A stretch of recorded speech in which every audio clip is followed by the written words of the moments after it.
So this morning, as part of my morning practice, I drew a couple of mystical shaman oracle cards, and it was a beautiful gift that my beloved gave to me. I'm going to show you the box here, and it's a collaboration with Professor Alberto Villaldo. He's from the Four Winds Society. You can check that out. It's a beautiful organization doing amazing things in the world, bridging the gap between ancient practices, indigenous peoples, indigenous cultures, mysticism, wisdom of the past, and modernity and society. And I drew two cards this morning. I want to read them out to you. I think they're very relevant.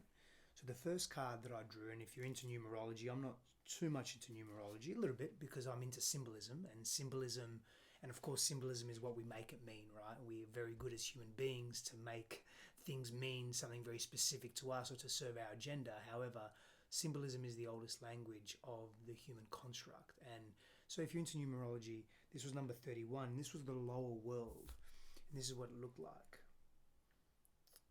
It's really beautiful imagery, and even the texture of these cards is nice. That's on the back of every card, but the lower world was the first card that I chose, and it was very fitting, and I'll read this to you now, and let's talk about it a little bit. So the essence of this card: the lower world holds the hidden treasures of humanity. It is a place of rich and fruitful darkness where we can find the disowned parts of ourselves and the abandoned aspects of our psyches. The lower world is the place of our ancestors, where we discover the gifts and lessons from the past. It is the realm of the collective unconscious. Here we can meet our demons and transform them into pure energy, our source of personal power.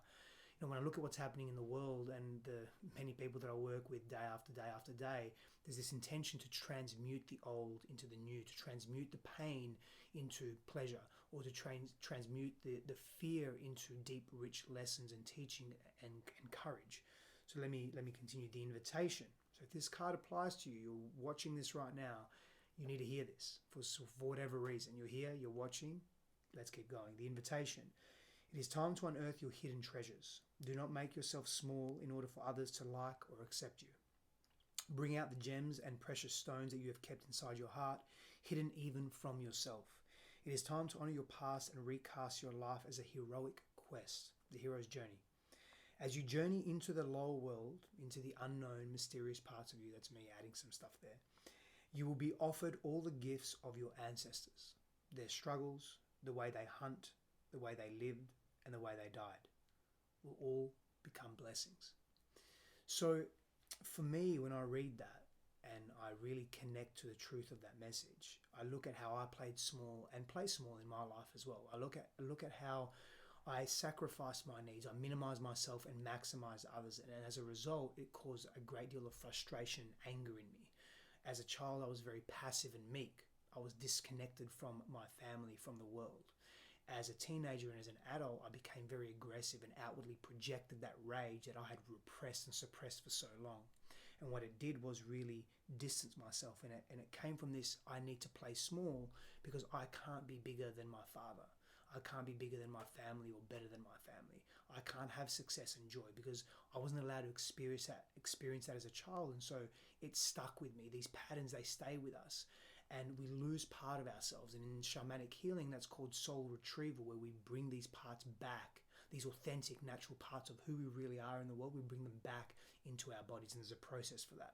Let me continue. The medicine. So there's three parts to this: the essence, the invitation, the medicine. The medicine. Are you one of those people who do not like to face the past? Now your past is calling to be acknowledged, to be heard, and to be embraced. The only way to become unstuck is to honor everything that has transpired in your life, reflect on the lessons learned, and move on.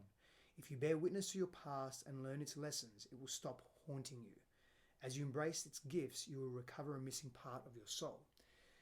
So this is the all of you is welcome. All of you needs to be welcome. The anger, the rage, the uncomfortable parts, the disowned parts, the disconnect, the disharmony, the pain, the fear, the ugly, the quote-unquote ugly parts. This is the shadow work. Paradoxically, the shadow work is embracing all of that which we are with love, applying love to these areas, applying a warm embrace, a welcoming to these areas, because the interesting part is, and the oxymoron is that the more we lean into and accept these parts and embrace them, the faster they dissipate. They have a voice. These parts of us have a voice, and that voice needs to be heard. It needs to be connected to, and it's going to get louder and louder if we keep ignoring it. So the second card that I drew was interesting. It was number 30, and it was lightning. Again, really beautiful card. So the essence, the invitation, the medicine of lightning. The essence. The formidable electric discharge of a lightning bolt brightens the sky and strikes the earth, accompanied by the mighty sound of thunder. The phenomenon has a positive aspect. The light illuminates the earth and the psyche. But there is a destructive side as well. The bolt can burn and even kill if it's too strong. Now, lightning also creates fire, the symbolism of fire, transmutation and purification. So whilst it destroys, it also creates life. I'll share a story with you whilst we're speaking to indigenous cultures and shamanic practices. The Aboriginal people would roam a lot in Australia. And as they would roam from place to place, when they would leave that place, they would burn that place down. And on the surface, it may seem like, well, why would they do that?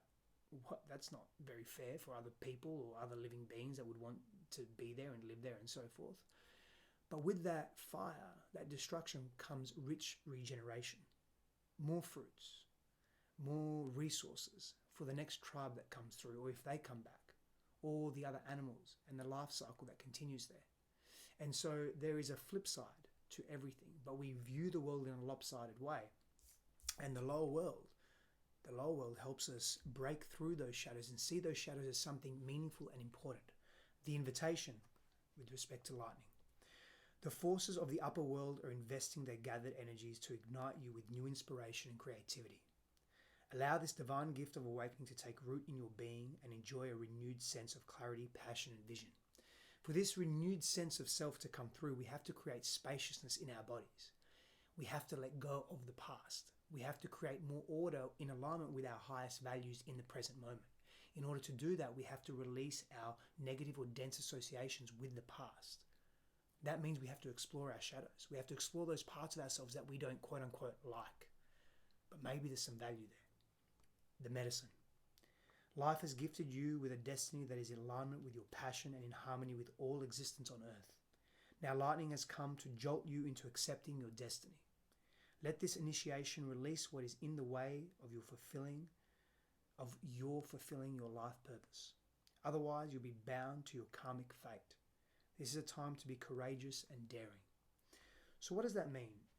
Your destiny in alignment with your passion to create harmony and existence on earth. Lightning has come to jolt you into accepting your destiny. Are you denying yourself of what you deserve? Are you holding back in life? You know, it says here, otherwise you'll be bound to your karmic fate. If you keep replaying the past will keep playing out in your present. That becomes your karma. That becomes your dharma. That becomes your life. And so we release the past by dealing with the past, accepting, embracing, shifting the past. We create a new future by not playing out over and over again the same thoughts, the same sense of self, the same aspects of being in the world. And so the choice becomes yours to face your destiny or embrace your destiny by releasing the past. There is some collective density in the world right now, and there's an uprising as well. What are you going to choose to focus on? Because what we focus on becomes our power. I was having an amazing conversation with a dear friend of mine last night, and he said one of the greatest gifts that he can give the world is him being not only in his power, but being in his joy, being in his happiness, to contribute to the greater collective, to contribute that vibration, that frequency, that sense of being, that way of seeing the world, that spaciousness, and contributing that to humanity and to this earth and to the cosmos reality. And that's one of his greatest gifts. And I sat with that and I resonate with that deeply. So whilst it may serve parts of our fear centers and parts of our brain and the old aspect of self to stay in that disharmony and that sadness and that melancholy and that anger and hold on to that because it feels safe because it's purely familiar, there's an important part that's asking you to release that and move into infinite possibility and move into a higher vibratory state. And what does that look like and feel like for you, psychologically, emotionally, spiritually, physically, relationally? Power and blessings to you. I'll see you again soon.